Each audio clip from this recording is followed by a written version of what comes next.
dans le cadre de l'importante initiative lancée par son Excellence M. Macky Sall, président de la République, invitant tous les acteurs économiques, politiques, de la société civile, du secteur privé et tous les chefs religieux à un dialogue autour des questions d'intérêt national.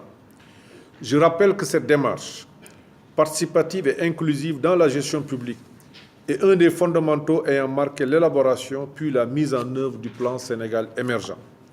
Le président Macky Sall ne cesse de nous exhorter à consulter toutes les franges de notre société pour une meilleure prise en compte des besoins des populations. Le Sénégal compte beaucoup sur son secteur privé pour atteindre les objectifs du plan Sénégal émergent. À ce titre, le dialogue public-privé doit être davantage renforcé pour permettre d'instaurer un climat de confiance mutuelle et de faciliter un consensus fort autour des enjeux de développement économique et social, avec la mise en place d'un dispositif rigoureux de sélection des projets. À la faveur de tous ces efforts, le Sénégal est aujourd'hui sur un nouveau palier de croissance, autour de 6,5% dans un contexte de faible inflation et de réduction significative du déficit public et de celui du compte courant de la balance des paiements.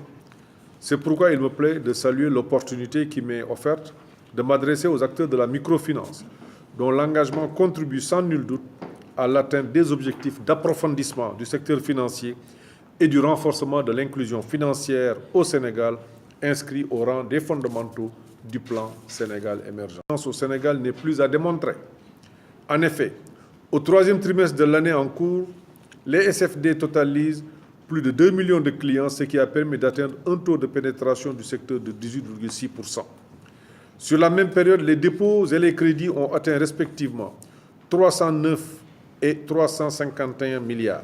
Les fonds propres sont ressortis à 114 milliards, alors que les emprunts se situent à 66 milliards 300, essentiellement constitués de ressources longues pour 96%. Le ministère de l'Économie, des Finances et du Plan s'est engagé à s'investir dans la gouvernance des SFD en privilégiant la concertation et l'accompagnement pour une meilleure connaissance des bonnes pratiques et des risques.